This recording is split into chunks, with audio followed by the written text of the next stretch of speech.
Eu queria fazer uma pergunta para vocês e queria que vocês respondessem aí para vocês mesmos, sem falar nada, teu coração. E a pergunta é a seguinte: até onde, presta atenção aqui, até onde você iria para buscar alguém? Será que você conseguiria andar aí uns 10 quilômetros para buscar uma pessoa? Ou 40 quilômetros? Ou 70 quilômetros daqui até a minha terrinha lá em Santos? Ou mais de 1.000 quilômetros? Até quando? Até onde você seria capaz de ir para buscar alguém? Agora pensa que esse alguém é uma pessoa que você ama. Eu creio que não existem limites, não existem barreiras. Ontem eu encontrei com um amigo que eu não via há muito tempo, que está morando em Curitiba, e eu fui encontrar ele em Congonhas, porque ele pegou um avião de Curitiba aqui para São Paulo, para ir para Santos ver a família, e no domingo à noite já está voltando para São Paulo, para pegar o voo para cá, para ir para Curitiba de novo e trabalhar. Então assim, alguém que ama, a gente só vai. Eu me lembro na época que eu namorava a Paula, eu ia quase todo dia buscar ela na faculdade, depois eu cansei, mas eu ia todo dia buscar ela. Não, gente, eu vou ser honesto, todo dia pegar metrô, fazer baldeação, descer, subir uma ladeira. Eu falei, não, a gente vai casar um dia, eu tenho fé, e vai ter tempo suficiente para se ver todo dia, Mas era muito legal, era da hora, eu gostava bastante. Brincadeira, gente, eu não cansei não, tá? É que a pandemia ajudou e falou, não, agora você não vai mais, Lucas. E aí fica em casa, então. Agora eu tenho outra pergunta. Até onde você iria para buscar alguém que fosse marginalizado, ridicularizado, abandonado, e zombado e deixado de lado pela sociedade? Até onde você iria para buscar alguém assim? Alguém que a gente ama é muito fácil. Alguém que a gente nunca nem viu, que está abandonado, está solto, está à margem da sociedade, as pessoas olham e dizem, não, esse aí não vale a pena ir até ele não. Até onde você iria? E o texto de hoje, abram aí comigo, Marcos capítulo 5, vai trabalhar justamente essa ideia. Um encontro preciosíssimo de Jesus com um marginalizado, com um abandonado, com um deixado de lado. Tá? E como o texto é grande, eu queria ler aos picados, tá? Se vocês quiserem acompanhar aí no boletim, está na capa. Se não, pode abrir comigo Marcos capítulo 5. Eu vou ler só o versículo 1 aqui, rapidinho. E diz o seguinte, Marcos capítulo 5, a partir só o versículo 1, diz assim, ó, eles atravessaram o mar e foram para a região dos Gerazenos. Essa é uma palavra meio esquisita, meio estranha. Alguns manuscritos, não versões da Bíblia, alguns manuscritos mais antigos, quando foram escritos em grego, eles usam a palavra gadarenos ou gersezenos. Ó, tá aqui, vocês podem acompanhar lá. Essa daqui tá Gerazenos, que é igual a minha aqui. Então, o que estava acontecendo aqui? Jesus, com os seus discípulos, estavam dentro de um barco e eles atravessaram, o mar, atravessaram para esse lugar aqui, para o lugar dos Gerazenos ou para o lugar dos Gadarenos. E o que tinha acontecido antes? Qual que era o contexto? Jesus tinha acabado de acalmar o mar revolto, uma grande tempestade, e aí depois que isso acontece, eles chegam em um lugar. E depois que eles saem desse lugar, de toda essa história aqui da pregação, eles voltam para o outro lado do rio e encontram Jairo. Lembra que a gente já pregou aqui? Jairo e a mulher do fluxo de sangue e tudo mais. Então o ministério de Jesus era muito intenso. Jesus não ficava parado. Parece que não tirava muito descanso, não. Foram 3 anos bem ativos, bem corridos e tudo mais. Então o versículo 1 mostra um pouco do contexto, onde eles estavam e o que eles iam fazer agora. E aí, dando uma escavada um pouco mais a fundo nesse texto aqui, a gente vai entender que Jesus se deparou com um homem endemoniado, abandonado, vivendo a sua própria sorte, e as pessoas olhavam e diziam, não, eu vou para qualquer lugar, menos para a região dos Gerazenos, porque eu sei que lá tem um doido e eu não vou passar por ali. Eu não estou nem doido que nem ele para passar por ali. Jesus faz questão de ir até aquele lugar. E aí, se vocês olharem no boletim, eu coloquei alguns pontos aí, e o primeiro deles, nós vamos conseguir ver aqui, quais são as características de uma vida distante de Deus e nas mãos de Satanás. como funciona a vida de uma pessoa literalmente laçada ou agarrada por Satanás. Vamos ler aí, Marcos capítulo 5, do versículo 2 até o 5. Então eles atravessaram o mar, chegaram lá na região. Quando Jesus desembarcou, versículo 2, um homem, Mateus 8, 28 diz que eram 2, guarda essa informação que eu já vou falar disso, tá? Um homem com um espírito imundo veio dos sepulcros ao seu encontro, versículo 3. Esse homem vivia nos sepulcros e ninguém conseguia prendê-lo, nem mesmo concorrentes, pois muitas vezes lhe haviam sido acorrentados os pés e mãos, mas ele arrebentara as correntes e quebrara os ferros de seus pés. Ninguém, presta atenção aqui no versículo 5, quase no versículo 5, né? Ninguém era suficientemente forte para dominá-lo. Noite e dia, ele andava gritando e cortando-se com pedras entre os sepulcros e nas colinas. Essas são as características de uma pessoa tomada por Satanás. Enquanto eu estava lendo, eu vi alguns rostinhos, assim, alguns de vocês fazendo assim, ó. Nossa, porque é realmente essa a sensação que dá. Eu me lembro a primeira vez que eu li esse texto, eu falei, uau, um homem completamente perdido. Né, completamente perdido. E o Hernandes Dias Lopes, que é um cara que eu gosto muito, segunda-feira eu o vi pessoalmente, não porque ele foi em casa, tá, gente? Eu não estou tão importante ainda assim, mas é porque eu e a Paula, a gente foi até a igreja que ele estava e ele pregou e eu fiquei muito feliz. Aproveitei a minha folga para ouvir um homem que eu gosto muito, e eu tenho lido muito do Hernandes, e ele faz uma pergunta bem interessante quanto ao quadro, quanto à situação desse homem. E a pergunta é, quanto vale uma vida nas mãos de Satanás? Quanto vale? Enquanto eu estava lendo essa pergunta, eu respondi, nada. Absolutamente nada. E como a gente sabe disso? É só a gente ler novamente o que a gente acabou de ler e vai ver que o quadro daquele homem era degradável. Ele definhava cada vez mais. Né? Vocês podem ir pensando também como responder essa pergunta, mas uma coisa importante de dizer aqui, como eu já falei, é que o texto de Mateus 8, 28, se vocês lerem, essa mesma história em Mateus, ele vai dizer que eram 2 homens endemoniados, e não apenas um só. E aí a pergunta é, no que isso muda a história de Marcos e de Lucas, que dizem que eram apenas um? Qual é o contexto? Mateus olha, fala, opa, tinham 2. Marcos e Lucas olham, fala, tinha um só. O que muda a história? Eu respondo para vocês, nada. Porque onde tem 2... tem pelo menos um. E é o velho exemplo que toda hora, quando eu estou pregando, eu dou aqui, talvez você já até saiba que exemplo que eu vou dar aqui, do meu filme favorito, O Alto da Compadecida, quando o Chicó e João Grilo estão conversando, Chicó chega e fala para o João, João, eu quase peguei mais de 15 pacas. Se você não sabe o que é paca, é só você pensar num rato grande, parece uma capivara, tá? Dá para comer, tá? Eu nunca comi, mas deve ser gostoso. E aí a conversa vai e de repente ele fala, não, foram quase mais do que 30. E aí o João Grilo olha para ele e fala, ué, se decide, é 30 ou é 15? E aí o Chicó dá uma resposta interessantíssima para ele falar, oxe, e 30 não é mais que 15? Aonde tem 30, tem 15 também. Aonde tem 30, tem 29. Aonde tem 30, tem 28. Aonde tem 2 homens, tem pelo menos um. Fato é, a ideia aqui, parece-me, que Marcos e Lucas quiseram falar apenas de um, porque possivelmente esse um que eles resolveram falar era o mais intenso, era o mais violento, ou o mais importante dos 2, ou no fim, eu já vou adiantar a pregação, talvez foi o único que quis entrar no barco e ir com Jesus. Eu já estou adiantando o fim aqui. Sim, ele foi curado, tá? Mas essa é a ideia. Então, cada um vai falar sobre sua perspectiva. E hoje a gente só vai focar em um, nesse homem aqui. Tendo dito isso, eu queria ver com vocês aqui rapidamente algumas características, tá? Daquele homem que tinha suas mãos na vida de Satanás. A primeira característica é que ele tinha um espírito imundo. Olha o versículo 2 aí, o que diz, né? Quando Jesus desembarcou, um homem com um espírito imundo. É uma coisa bem pesada, bem difícil de ler.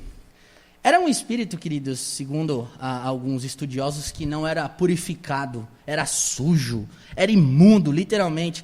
Tinha o pé bem sujo, sabe? Aquela coisa, você fala, vai lavar o pé, era daquele jeito. Quando você falava pro seu filho, vai lavar o pé, ele não ia, era daquele jeito mesmo, bem encardido, bem difícil de lidar. Essa era a ideia desse espírito que habitava aquele homem. Completamente oposto ao Senhor. Então ele tinha um espírito imundo. O versículo 2 e o versículo 3, olha aí. Quando Jesus foi e tal, ele tinha um espírito imundo e esse homem veio dos sepulcros. Essa era outra característica. Ele morava dentro do cemitério. Olha que legal. Alguns de nós aqui provavelmente já devem ter morado em lugares difíceis.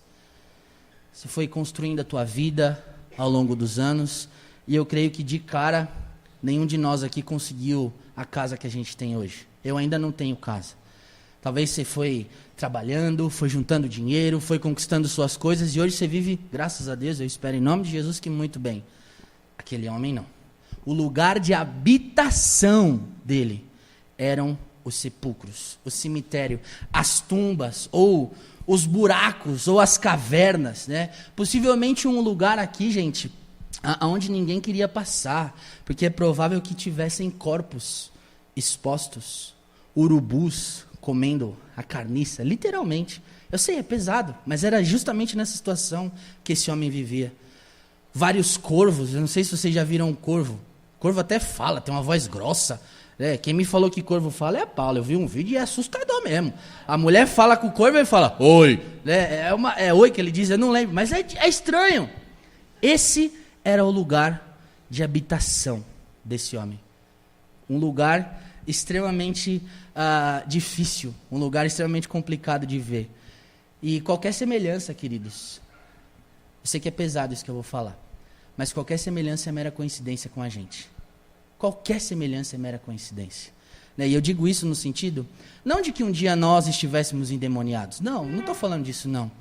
Mas que nós vivíamos em lugares completamente distantes do Senhor e estávamos entregues à nossa própria sorte. Até o dia que, em nome de Jesus, Ele nos resgatou das trevas e nos trouxe para a sua maravilhosa luz. E hoje a gente vive uma vida completamente diferente, né? Outra característica desse homem, ninguém conseguia prender ele. No versículo 3 e no 4 diz, né, nem com correntes, nem com força, nem com nada, porque ele tinha demônios dentro dele. Vamos ler o versículo 3 e o 4 de novo. Diz aí, esse homem vivia nos sepulcros e ninguém conseguia prendê-lo, nem mesmo as correntes, pois muitas vezes lhe haviam sido acorrentados pés e mãos, mas ele arrebentava as correntes e quebrava os ferros de seus pés. Ninguém era suficientemente forte para dominá-lo. Correntes e ferros aqui não eram suficientes, porque ele despedaçava tudo, dilacerava tudo. Alguma vez alguém já conseguiu quebrar uma corrente com a força do braço? Já? Ah, tá. Não. Eu ia falar, rapaz, que força, né? Gente, é difícil. Eu nunca consegui. Eu já consegui quebrar a corrente enfiando uma chave de... Não vou ensinar ninguém a roubar, não. Vamos passar, né? Mas eu já consegui quebrar. Você enfia assim, gira e solta o cadeado. Você consegue fazer, mas humanamente falando é impossível. Impossível você ter seus pés presos, suas mãos presas e viver numa situação difícil e soltar tudo isso. Conseguir quebrar tudo isso. Ninguém conseguia prender. Essa é uma característica de uma pessoa que vive nas mãos de Satanás. Aquele homem tinha uma violência excessiva, uma força física que não era comum, que levava ele a uma autodestruição, como vai estar escrito no versículo 5, daqui a pouco a gente vai conseguir ler aqui. A força não era dele, não era normal, mas a força estava nele. Vou repetir, não era dele, mas estava nele, né? Os demônios, eles conseguiam controlar aquele homem e tudo mais. Outra característica, olha o versículo 5 aí. Noite e dia ele andava gritando e cortando-se com pedras entre os sepulcros e nas colinas. Ele andava perturbado. Certamente, aquele homem era desestabilizado, inquieto e agitado. Porque ninguém em sã consciência, ninguém, exatamente ninguém em sã consciência, com suas faculdades mentais normais, faz o que esse homem fazia. A ideia dele andar gritando aqui podem ter várias explicações, mas o que eu mais gosto de dizer é que a tradução para gritar é a mesma coisa que grasnar. Alguém sabe o que é grasnar? Alguma biotecnóloga, como que é biotec do animal? O que é grasnar? É fazer um som, como se fosse uma espécie de agrulho. Sabe o barulho do pombo? É isso. Esse homem imitava os corvos.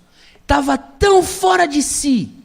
Estava tão vivendo numa anormalidade tão grande, que além de gritar, de clamar, de chorar, ele imitava os corvos. Essa é uma possível tradução da palavra gritar. Então ele vivia algo completamente esquisito, um desequilíbrio total. E para não ficar pior, ou para ficar pior, desculpa, ele se cortava com pedras. Provavelmente aqui todo mundo já deve ter se cortado. Mas você mesmo se automutilar, pegar pedras e se cortar o corpo inteiro, deve ser assustador. Talvez ele chegou num ponto que não sentia nem dor mais. Talvez aquele homem chegou num ponto onde se cortar era a mesma coisa que para nós é beber água, ou seja, normal. E a ideia de se cortar é de se mutilar mesmo. Aquele homem era tão perturbado e não vivia mais em sã consciência que se cortar era algo normal. Possivelmente ele vivia nu, possivelmente era completamente ensanguentado, fedido, barba grande, cabelo grande, talvez não escovava os dentes, talvez comidas presas entre seus dentes. A situação era degradável, degradável. Mas Jesus fez questão de ir até esse homem. E além de tudo isso, como se já não bastasse, o texto diz logo no comecinho que aquele homem veio ao encontro de Jesus, e essa aqui não era uma simples ida não, tá, gente? Era uma ida com hostilidade. Ele veio correndo, com violência, com fúria, com ira, né, saindo de dentro dos lugares onde ele vivia. Imagina, eu vou deitar hoje, eu viro para o lado, eu vejo um corpo podre, aí eu viro para o outro lado, tem um urubu esperando para ir no corpo. Era difícil, era uma situação complicadíssima, e é muito pesada. Muito pesada. E é justamente, queridos, por isso que Jesus então vai ao encontro daquele homem. Mas me deixe fazer uma pergunta aqui para a gente pular de ponto. Como você está se sentindo hoje, lendo tudo isso? Eu imagino que espantado. Que a primeira vez que eu li, eu fiquei espantado. Talvez, se além de espantado, você também estiver sem perspectiva de vida, né? Porque você ainda não experimentou da água viva que a gente acabou de cantar aqui. Quem sabe essa é uma ótima oportunidade para você ser transformado por Jesus e ir até pessoas que vivem nesse estado e nessa condição completamente afastados do Senhor. Isso é bem interessante da gente pensar. E aqui então, queridos, a gente vê quais são as características de uma pessoa tomada completamente por Satanás. O ponto 2, olha aí. A gente vai ver que o incômodo e o desconforto são sintomas que Jesus causa com a sua presença. Marcos capítulo 5, versículos 6, 7, 8. Vamos ler aí. Quando ele viu Jesus de longe, correu e prostrou-se diante dele e gritou em alta voz: "O que queres comigo, Jesus, Filho do Deus Altíssimo? Rogo-te por Deus que não me atormentes." Pois Jesus lhe tinha dito: "Saia desse homem, espírito imundo." Uma observação importante aqui antes da gente continuar. Parece aqui que Jesus está lidando com os demônios e com o homem ao mesmo tempo. Tá? Então existem alguns estudiosos que vão dizer que as coisas se alteravam entre momentos de sanidade e momentos de possessão. Tá? Então eu quero que vocês entendam que provavelmente até os demônios serem expulsos, a maioria das conversas era entre Jesus e os demônios, não entre Jesus e aquele homem. Provavelmente, tá? Fiquem com isso aí no coração de vocês. E a primeira coisa, então, que aquele homem faz quando vê Jesus é correr, teve pressa, que chega logo até perto de Jesus, e ao chegar, o que ele faz? Ele não bate, ele não xinga, ele não dá uma paulada, ele não dá uma pedrada, ele não faz nada disso. Ele se dobra diante de Jesus. Isso aqui é bem interessante. Ele faz uma espécie de adoração, porque se fossem os demônios, eles sabiam que não podiam fazer nada com Jesus. E se fosse o homem, a única coisa que ele podia fazer era se dobrar diante de Jesus. Então é interessante pensar nesses dois pontos, né? E ele fez isso Porque a luz, presta atenção, a luz sempre vai ofuscar as trevas. Aonde a presença de Jesus chega, as trevas são dissipadas. Aonde a purificação, onde a pureza de Jesus chega, tudo que é impuro se manifesta e não permanece do mesmo jeito e de alguma forma é incomodado. Era isso que estava acontecendo. Depois que aquele homem corre, ele chega perto e vem a frase que, para mim aqui me soa como uma espécie de folga. Demônio folgado da bexiga, né? O que tu quer comigo? Eu fico pensando, rapaz, imagina, é uma conjectura, tá? Isso não está escrito na Bíblia. Eu imagino Jesus olhando para ele e falando, oxe, eu sou teus amiguinhos, fala direito comigo, rapaz. Eu me lembrei da minha mãe. Quando eu era pequeno, dava umas respostas assim, meio atravessadas. E ela dizia assim, se tu me responder assim de novo, eu quebro teus dentes. Nunca levou isso para frente, que todos estão aqui, graças a Deus. Mas existem formas corretas de se dirigir a pessoas que a gente honra, que a gente ama. Mas existe uma única forma de se dirigir ao Deus Altíssimo, encarnado na pessoa de Jesus. Jesus então estava dizendo, cara, não é assim não. As coisas são diferentes. O negócio aqui era profundo, né? E vem na ideia desses demônios estarem querendo dizer, tipo assim, cara, vai cuidar dos teus negócios. Israel não é grande o suficiente para você ir para outras bandas? Sai daqui, cara. Deixa eu perturbar esse homem, vai-te embora daqui. Basicamente era isso. A gente aqui já conseguiu dominar esse homem. O que tu quer aqui? Tu não vai perder nada aqui. E nem ter nada aqui também. Vai embora, some daqui. Essa era a ideia por trás da frase, o que tu queres aqui? Sai fora. Vaza da área, você não é esperado aqui, você não é importante para nós, a gente não quer nada com você. E aqui então a gente consegue ver que os demônios literalmente estavam dominando aquele homem e era muito grave. Eles estavam dizendo, Jesus, não enche. Mas vocês podem perguntar o motivo, né, para aquele homem possesso ter feito isso, se dobrar. Queridos, os demônios tremem na presença de Jesus. E Tiago vai dizer isso. Eu vou ler aqui o texto de Tiago 2,19, não precisa abrir não. Diz assim, ó, você crê que existe um só Deus? Muito bem. Até os demônios creem e tremem. Além de tremer, sentir incômodo e desconforto aqui, né, eles também reconhecem quem Jesus é, porque conhecem a Jesus. E fica a dica aqui, gente, até os demônios conhecem a Jesus. Se eles conhecem Jesus, quem dirá nós, que somos filhos, que somos chamados para uma transformação radical, como Elenilton leu aqui no começo, vão, façam discípulos. Se nós somos discípulos, a gente precisa conhecer aquele a quem nós seguimos, a gente precisa conhecer o nosso mestre verdadeiramente, porque a Bíblia está dando essa aula aqui para a gente. E como eles conheciam a Jesus? Vamos voltar lá atrás. Se fossem os demônios falando, como que eles chamaram Jesus?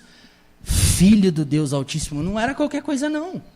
A Bíblia diz que, por exemplo, não era qualquer um que se dirigia, a Bíblia não, desculpa, alguns estudiosos dizem que não era qualquer um não que se dirigia a Jesus desse jeito. Então aqui, eles já sabiam que iam perder. Aqui eles já sabiam que a batalha estava perdida, que não ia acontecer mais nada.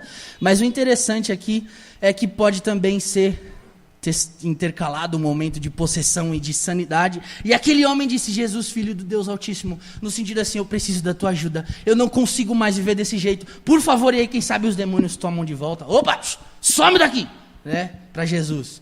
É possível, tá? Não é a Bíblia que diz, e eu estou querendo pensar um pouco além. Tudo isso aqui, queridos, estava acontecendo, sabe por quê? As palavras de Jesus foram as seguintes, saia desse homem, saia. Show, vai embora daqui, né? Eu lembro que quando eu era pequenininho tinha uma música que dizia, na casa do Senhor não existe Satanás, show Satanás, é isso, Jesus estava dizendo, sai, vai embora, você não pertence a esse homem, eu tenho um plano diferente do plano que vocês têm, as coisas vão ser diferentes a partir de agora. Era isso que Jesus estava dizendo. A simples palavra de Jesus, querido, as simples palavras e a presença dele incomodam e têm poder, porque os demônios não queriam, por exemplo, ir para o abismo, eles não queriam se dar mal. né? E aí, eu queria avançar aqui no ponto 3, para a gente correr um pouco, a gente já precisa acabar. Vamos ler Marcos, capítulo 9, até o versículo 13, e ver que os demônios obedecem e temem a Jesus. Diz assim: então Jesus lhes perguntou, qual é o teu nome? Meu nome é Legião, respondeu ele, porque somos muitos. E implorava a Jesus com insistência que não os mandasse sair daquela região. Uma grande manada de porcos estava passando numa colina próxima. Os demônios imploraram a Jesus: manda-nos para os porcos para que entremos neles. Ele lhes deu permissão e os espíritos imundos saíram e entraram nos porcos. A manada de cerca de 2.000 porcos atirou-se precipício abaixo em direção ao mar e nele se afogou. Agora, queridos, a gente consegue ver aqui os demônios sendo literalmente colocados contra a parede. Porque primeiro Jesus chega, assusta, causa incômodo e depois manda eles saírem, perguntando também o nome e expulsa eles de vez. Como eu já disse, os demônios já sabiam que iam ser derrotados. Tudo que eles estavam tentando fazer era para não se dar mal, né? Para tentar não se dar mal. Então fala, manda a gente para os porcos. Foi a primeira coisa que veio na cabeça. E é bem interessante porque parece aqui que agora mais de um fala com Jesus. Mais de um. No versículo 10, se vocês olharem aí, quando Jesus pergunta qual é o teu nome, um deles responde o meu nome. O meu nome, né? Obrigado, tá lá, o meu nome. É singular, o meu nome. E depois no versículo 12, diz assim, ó, manda-nos sair. Agora já é plural. Parece que não era um pouquinho só não, eram muitos demônios dentro daquele homem. E alguns estudiosos vão dizer que a palavra legião, provavelmente vocês já devem ter escutado por conta de uma banda que existiu no Brasil há muito tempo atrás, legião era um termo romano que era usado para destacar um pelotão de 4 a 6 mil soldados romanos. 4 a 6 mil soldados romanos. Então, quando Jesus pergunta o nome e eles respondem que é legião, eles estavam querendo dizer, olha, tem demônio pra caramba aqui dentro. Tu tá brigando com gente grande, Jesus. Não é pouquinha coisa, não. Tu vai ter problema, cara. Vaza, vai embora, é melhor. Vai fazer bem pra você, você não vai se dar mal. Então, era bem grande aquele número. Então, significa que aquele homem estava em apuros. Estava em situações diferentes, né, complicadas. Mas eles imploram, Jesus manda então eles para os porcos, e isso acontece. Mas eu fiquei olhando, poxa, o que os porcos têm a ver com isso? Não era simplesmente mais fácil mandar sair, para eles ficarem vagando, voando, sei lá, por aí. Pô, os porquinhos é tão bom, o bacon, não é, gente? Poxa, é tão gostoso, que eles morreram, se jogaram, né? Mas fato é, judeu não comia porco. Essa região aqui não era uma região de judeus, tá? Acho que é uma coisa interessante da gente dizer. E é bem difícil, tá? Essa parte do texto, eu diria que talvez é a mais difícil do texto. A ideia possível aqui é que de alguma forma os demônios puderam ou quiseram tentar enganar Jesus ao pedir que eles fossem para os porcos, porque talvez o pensamento é, bom, a gente vai para os porcos, depois a gente sai e vai para outro lugar. Mas quando eles chegam nos porcos, o que acontece? Os porcos se jogam. Eu vi essa cena na novela Jesus, da Record. E é bem interessante. Eu fiz questão de abrir o YouTube e procurar. Os porcos começam a se agitar, a ficar desesperados. E aí, de repente, eles se sentem encurralados e um vai caindo e vai... E os demônios se dão mal, do mesmo jeito. Jesus já tinha preparado um abismo para aqueles demônios. Quando o texto diz que eles morreram afogados, o texto está querendo dizer que quem morreu afogado? Os porcos ou os demônios? Quem morreu afogado? Eu tenho no meu coração que, obviamente, os porquinhos morreram, mas também os demônios.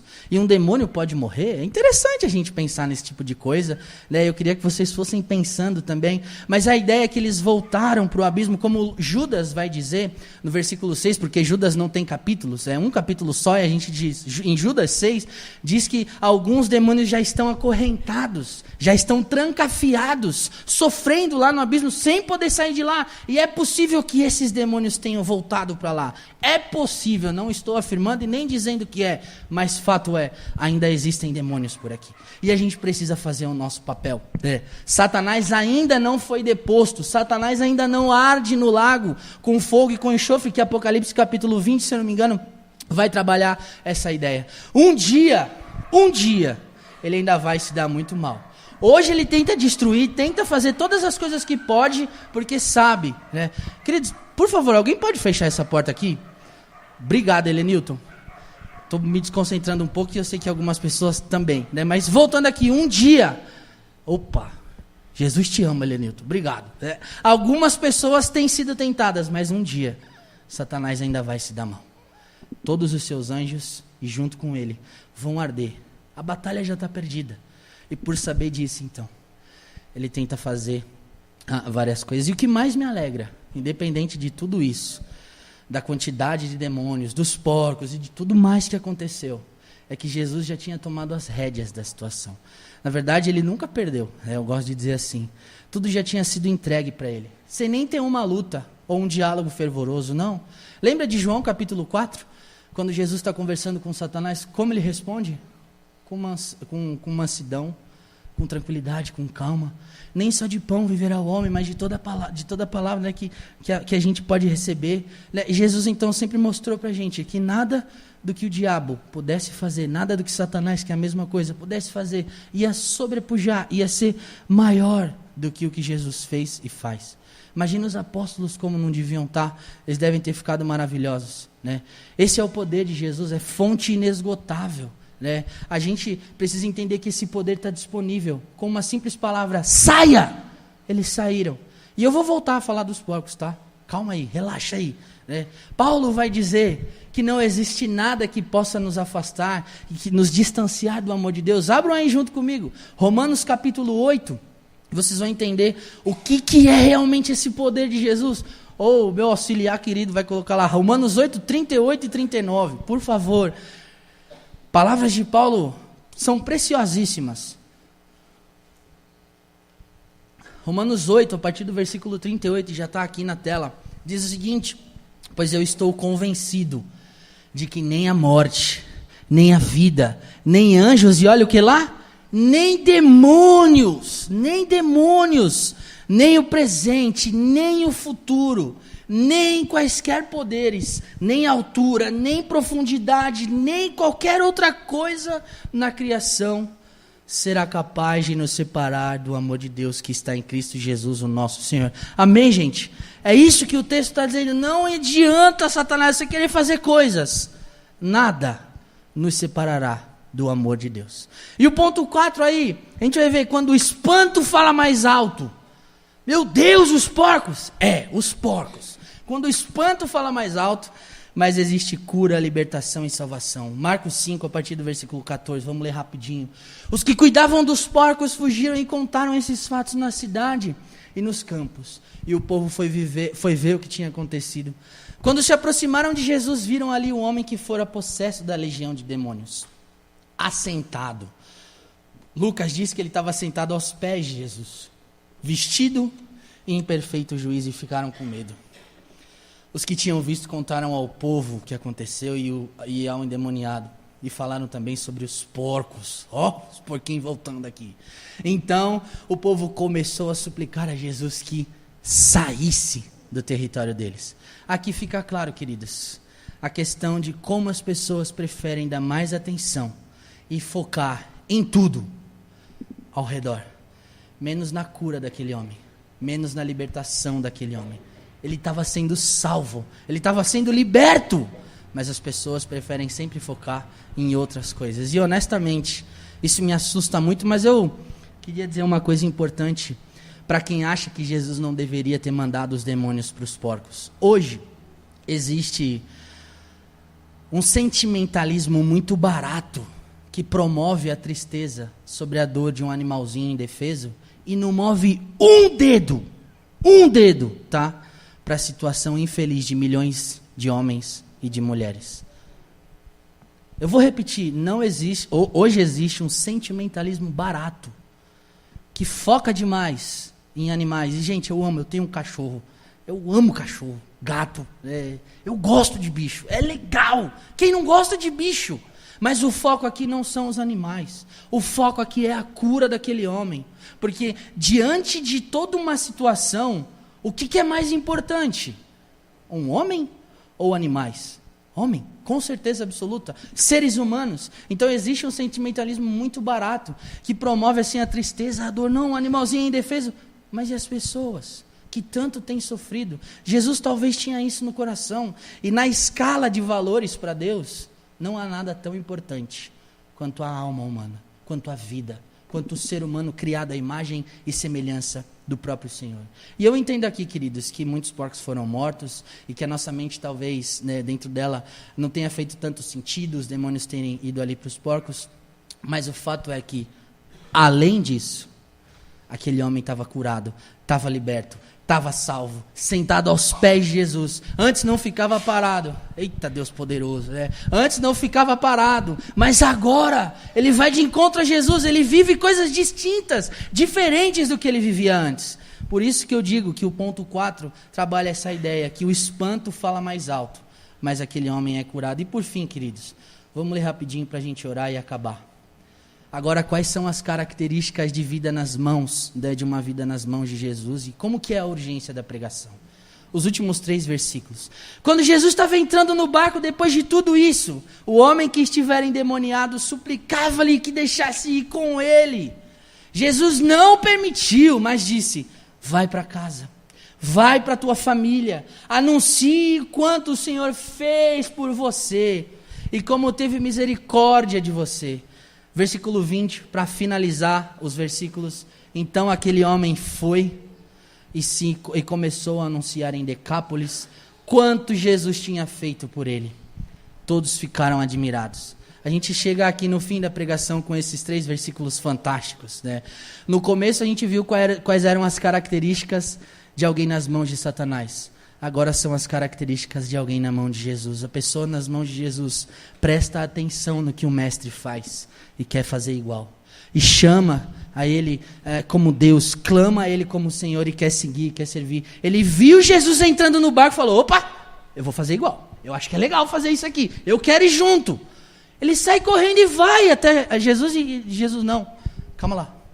Eu tenho outra ideia, eu tenho outro plano. Peraí. Mas fato é, ele começa a olhar, ele começa a observar. Antes não estava nem aí. Agora não. Agora é diferente.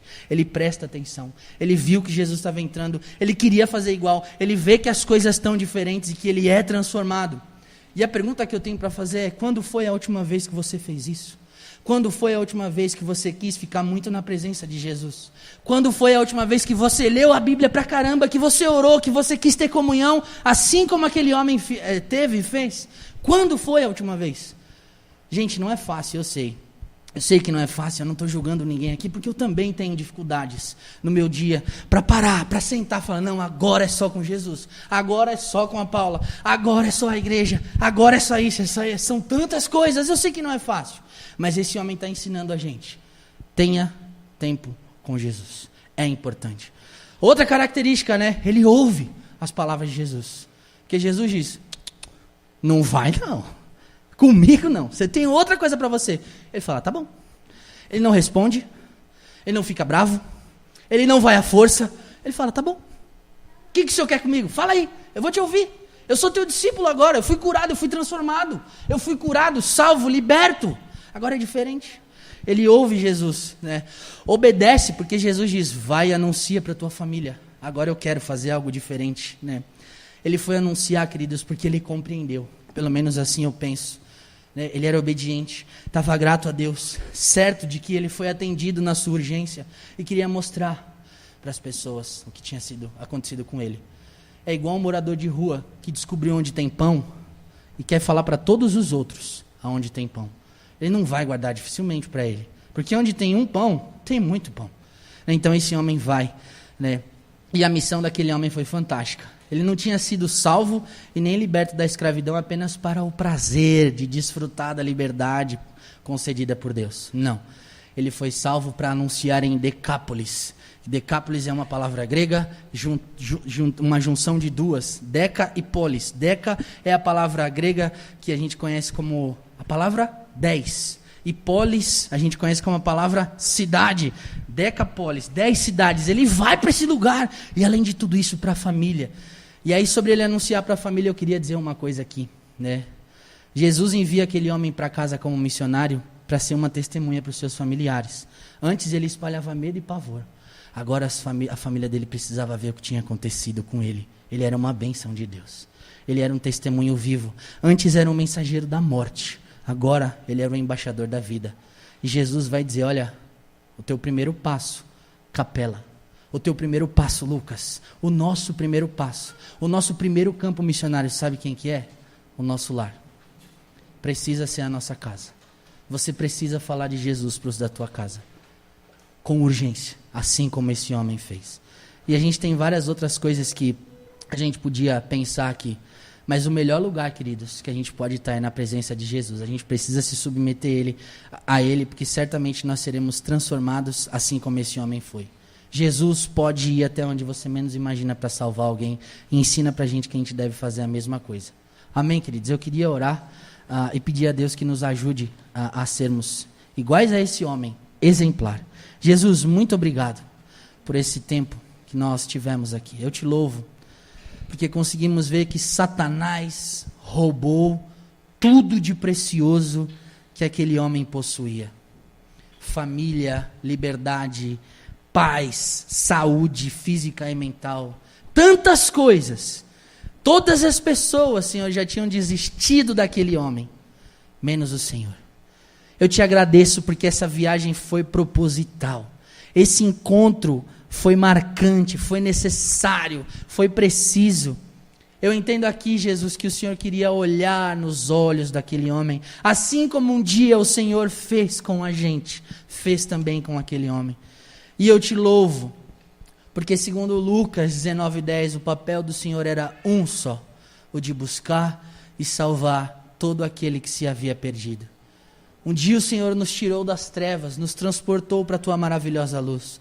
Mas se há alguém aqui, Deus, que ainda não vive isso, que possa acontecer agora em nome de Jesus, que o Senhor possa tocar no coração dessa pessoa, que a tua palavra seja poderosa e eficaz, porque ela é, como diz ela mesma, na tua palavra, que é mais penetrante do que uma espada de dois lados, que penetra tudo, junta, medula e transforma de dentro para fora.